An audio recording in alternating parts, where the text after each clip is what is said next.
My reflections are going back in time now.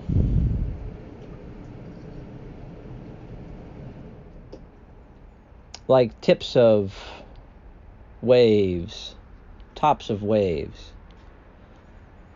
corn stalks fluttering in the wind,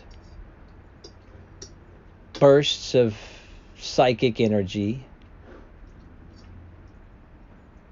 troves of treasures mysteriously woven within the expanse of nothingness, known also as space and time.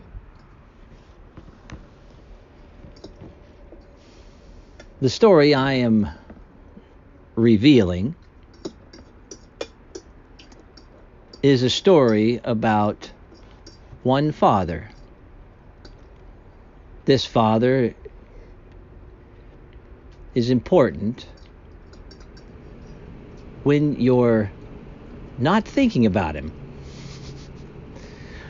But when you're thinking about him, he's incredibly intemperate. He also goes by the name of Father Time. And this story, my story, is a story of Father Time, also known as the Arclight. My story starts at the intersection of technology and spirituality, magnetism and light, gravity and light, particles and waves in dual form, paradoxically manifest universally.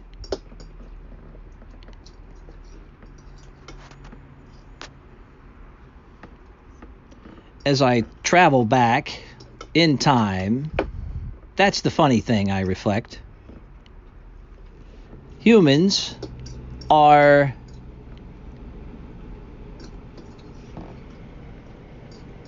particles which are residing within the singularity within which these particles reside.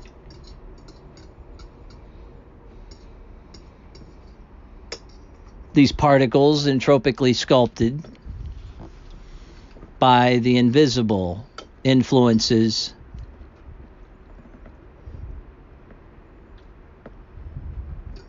that we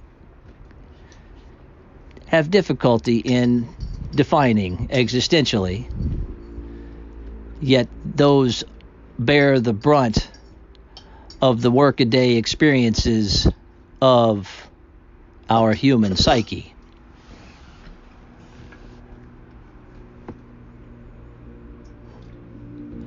We are manifestations of wave-particle duality,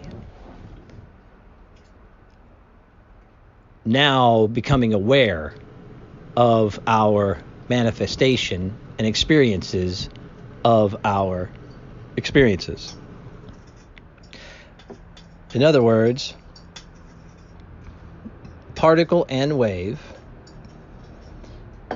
can be aware and conscious of their participatory nature within the universe and the singularity within which they reside, and they can be unaware of it at the same time. And there's likely a refractory period of awareness and unawareness. I'm still working through understanding how to express the idea of unawareness, because I think current language and vocabulary doesn't do it justice. There is a certain kind of nothingness that we have a vulnerability to. It's that which we call the void. I've experienced the void. I have found interpsychically a sort and form of freedom within this void. This void is not something to be afraid of. This void is something to be aware of and mindful of, because it is the void within which we all reside. We are experiencing pockets of sentience, moments of self-awareness that are momentary and fleeting, and are survived by our efforts and strivings of sculpting entropy.